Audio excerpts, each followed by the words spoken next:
நண்பர்கள் அனைவருக்கும் வணக்கம். நம்ம சேனலில் அனைவரும் பயன்பெறும் வகையில் பல பயனுள்ள தகவல் இப்படி கொண்டுருவோம். இந்த வீடியோவில் பென்ஷன் வாங்கும் ஓய்வூதியர்களுக்கு 2 ஹாப்பி நியூஸ். என்ன வகையான மகிழ்ச்சியான அறிவிப்புகள் வெளியிடப்பட்டுள்ளது. இதன் மூலமாக எந்தெந்த பென்ஷன் வாங்குபவர்கள், எந்தெந்த ஓய்வூதியதாரர்களுக்கு ஏதேனும் சலுகை பற்றிய தகவல்கள், புதிய விதிமுறை நடைமுறை மாற்றிய பற்றிய அறிவிப்புகள் இதன் வெளியிடப்பட்டுள்ளதா என்பது பற்றிய முழு விவரங்களும் தெரிய பார்க்கலாம். வீடியோக்குள்ளே போகிற முடியும். நம்ம சேனலை சப்ஸ்கிரைப் பண்ணுவாங்க, சப்ஸ்கிரைப் பண்ணுங்கள். சப்ஸ்கிரைப் பண்ணுங்க, பக்கத்தில் இருக்க பெல் பட்டனையும் புஷ் பண்ணுங்கள். அப்போ தான் நம்ம அடுத்தபடி கூட எல்லா வீடியும் டைரெக்டாக கிடைக்கும்.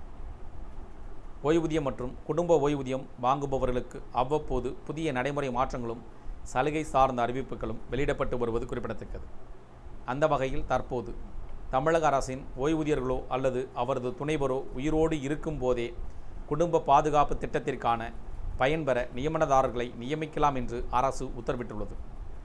தமிழ்நாடு அரசு ஓய்வூதியர்கள் குடும்ப பாதுகாப்பு நிதி திட்டத்தின் கீழ் ஓய்வூதியதாரரின் விருப்பத்தின் பேரில் அவரின் ஓய்வூதியத்திலிருந்து சந்தா தொகை பிடித்தம் செய்யப்பட்டு ஓய்வூதியர் இறக்கும் நேர்வில் அவர்தம் துணைவருக்கோ அல்லது அவரது துணைவர் உயிரோடு இல்லாத போது ஓய்வூதியர் நியமனம் செய்த நியமனதாரருக்கோ இத்திட்டத்தின் கீழ் ஒட்டுமொத்த தொகையானது வழங்கப்படும். மேலும் துணைவர் உயிரோடு இல்லாமல் இருந்தாலோ அல்லது நியமனதாரர் எவரும் நியமிக்கப்படாத நிலையில் ஒட்டுமொத்த தொகையானது மறைந்த ஓய்வூதியதாரர்களின் வாரிசுகளுக்கு சமமாக பிரித்து வழங்கப்படும்.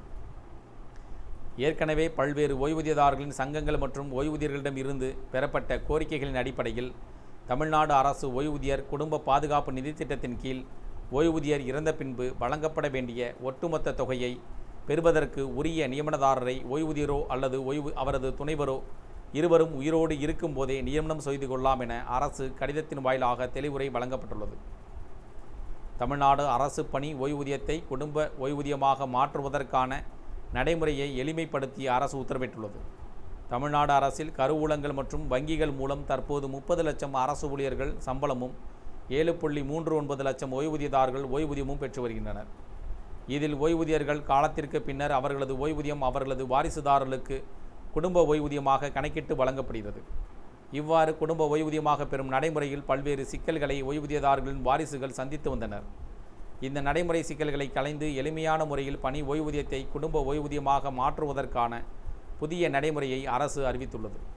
இது தொடர்பாக அனைத்து மாவட்ட கருவூல அலுவலர்கள், சார்நிலை கருவூல அலுவலர்கள் உட்பட தொடர்புடைய அனைத்து கருவூல அலுவலர்களுக்கும் கருவூல மற்றும் கணக்குத்துறை ஆணையர் அவசர கடிதம் அனுப்பியுள்ளார். அந்த கடிதத்தில் தற்போது நடைமுறையில் உள்ள பணி ஓய்வூதியத்தை குடும்ப ஓய்வூதியமாக்க அதிக காலதாமதமும் நடைமுறை சிக்கல்கள் அதிகம் உள்ளதாகவும் அரசின் கவனத்திற்கு கொண்டு வரப்பட்டது.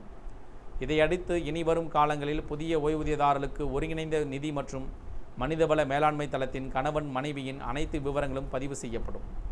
எனவே குடும்ப ஓய்வூதியம் கோரும் நிலைகளில் அவர்கள் கணவன் மனைவியின் இறப்பு சான்றிதழை சமர்ப்பித்தால் போதுமானது என்றும் கூறப்பட்டுள்ளது.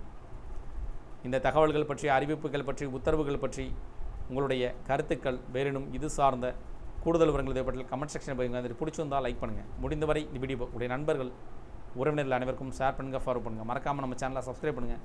சப்ஸ்கிரைப் பண்ணுங்க, பக்கத்தில் இருக்குது பெல் பட்டனையும் புஷ் பண்ணுங்கள். அப்போ தான் நம்ம அடுத்தபடி கூட எல்லா வீடியோவும் டைரெக்டாக கிடைக்கும். தேங்க்யூ ஃபார் வாட்சிங்.